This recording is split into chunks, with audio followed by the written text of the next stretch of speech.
వాహన చోదకులు ట్రాఫిక్ నియమాలు ఉల్లంఘిస్తే ఇప్పటి వరకు ఆ వాహనాలపై ట్రాఫిక్ పోలీసులు చలానా వేస్తున్నారు. అయితే వాహనదారులు చెక్ చేసుకుంటేనో లేక ఎక్కడైనా వాహనాల తనిఖీ సమయంలో పోలీసులు నిలుపుదల చేసిన సమయంలోనో ఎన్ని చలాన్లు పెండింగ్ లో ఉన్నాయో, ఎంత చెల్లించాలో తెలిసేది తమ వాహనంపై ఎన్ని చలాన్లు ఉన్నాయో తెలియకపోవడంతో వాహనదారులు వాటిని చెల్లించడం లేదు. దీంతో చలాన్ల సంఖ్య భారీగా పెరిగిపోతుంది.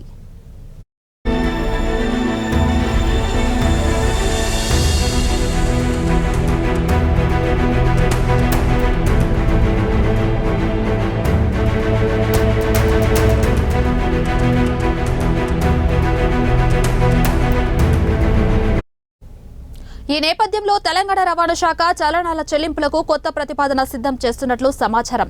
ట్రాఫిక్ నియమాలు అతిక్రమించిన సందర్భంలో నేరుగా వాహనదారుడి మొబైల్ నెంబర్కు ట్రాఫిక్ చలాన్లు పంపించడంతో పాటు వాటి సులభతర చెల్లింపులకు కూడా Google pay, phone pay, Paytm, ఇక భీమ్ యాప్, యూపీఐ ఆప్షన్స్ కల్పించాలని అధికారులు ప్రతిపాదనలు సిద్ధం చేస్తున్నారట.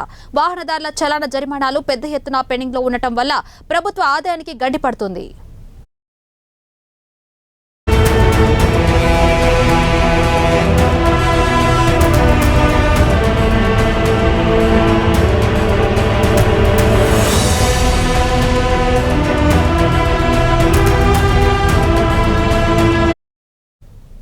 దీంతో ఈ కొత్త వ్యవస్థను తీసుకువస్తే ప్రభుత్వానికి ఆదాయం పెరిగే అవకాశం ఉందని అధికారులు భావిస్తున్నారు.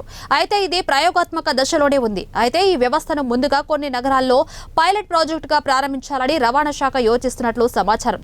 ట్రాఫిక్ నియమాలు ఉల్లంఘించిన వాహనదారులకు నేరుగా వాట్సాప్ లేదా మెసేజ్ రూపంలో చలానా పంపే విధానం తీసుకువస్తే వాహనదారులకు చెల్లింపులు సులభతరం అవుతాయని, తద్వారా ప్రభుత్వానికి ఆదాయం పెరుగుతుందని భావిస్తున్నారు.